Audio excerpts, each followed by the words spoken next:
हमारे इस YouTube channel में आपका स्वागत है दोस्तों।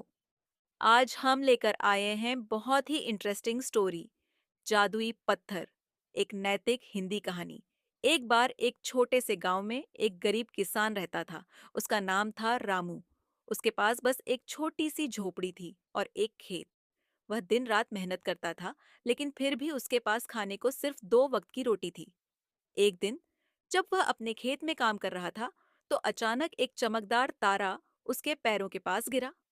रामू ने उसे उठाया और देखा तो वह कोई तारा नहीं, बल्कि एक चमकदार पत्थर था। वह पत्थर उसके हाथ में आते ही चमकने लगा और रामू की आवाज में बोला, मैं तुम्हारी इच्छा पूरी कर सकता हूँ।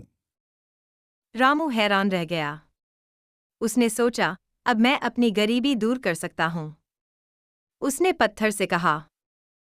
मुझे बहुत सारा सोना चाहिए। पत्थर ने कहा। ठीक है, लेकिन याद रखना, धन से खुशी नहीं मिलती। रामू ने सोचा। अभी तो मुझे सोना चाहिए, बाद में देखूंगा। अचानक उसके खेत में सोने के ढेर लग गए। रामू बहुत खुश हुआ और अपने गांव में सबसे अमीर आदमी बन गया।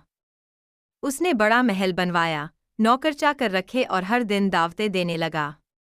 लेकिन धीरे धीरे रामू को समझने लगा कि धन से खुशी नहीं मिलती। वह अकेला और उदास रहने लगा। उसके पास सब कुछ था, लेकिन उसके पास कोई सच्चा दोस्त नहीं था। एक दिन वह अपने महल की छत पर बैठा था और सोच रहा था। तभी उसने देखा कि एक गरीब लड़का सड़क किनारे बैठा है और रो रहा है। रामू ने उस लड़के को बुलाया और पूछा। तुम क्यों रो रहे हो? लड़के ने कहा। मेरी माँ बीमार है और हमें दवा खरीदने के लिए पैसे नहीं हैं। रामू ने सोचा, अब मैं इस लड़के की मदद कर सकता हूँ। उसने अपने महल से सोने का एक टुकड़ा निकाला और लड़के को दिया। लड़का बहुत खुश हुआ और धन्यवाद कहकर चला गया। रामू ने देखा कि लड़के की मदद करने से उसे कितनी खुशी मिली।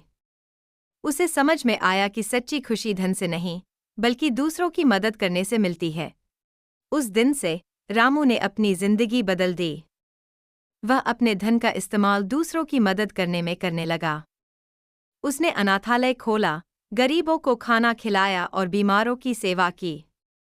धीरे धीरे रामू के मन में शांति और खुशी भर गई। वह समझ गया था कि सच्चा धन धन से नहीं, बल्कि अच्छे कर्मों से मिलता है। इस कहानी से हमें सीख मिलती है कि धन से खुशी नहीं मिलती। सच्ची खुशी दूसरों की मदद करने और अच्छे कर्म करने में है। इसलिए हमें हमेशा दूसरों की मदद करने की कोशिश करनी चाहिए और अपने धन का सही इस्तेमाल करना चाहिए। तो ये थी दोस्तों हमारी आज की कहानी। उम्मीद है आपको पसंद आई होगी। ऐसी ही मज़ेदार कहानियों के लिए हमारे YouTube चैनल को लाइक और सब्सक्राइब ज़रूर करें। धन्यवाद।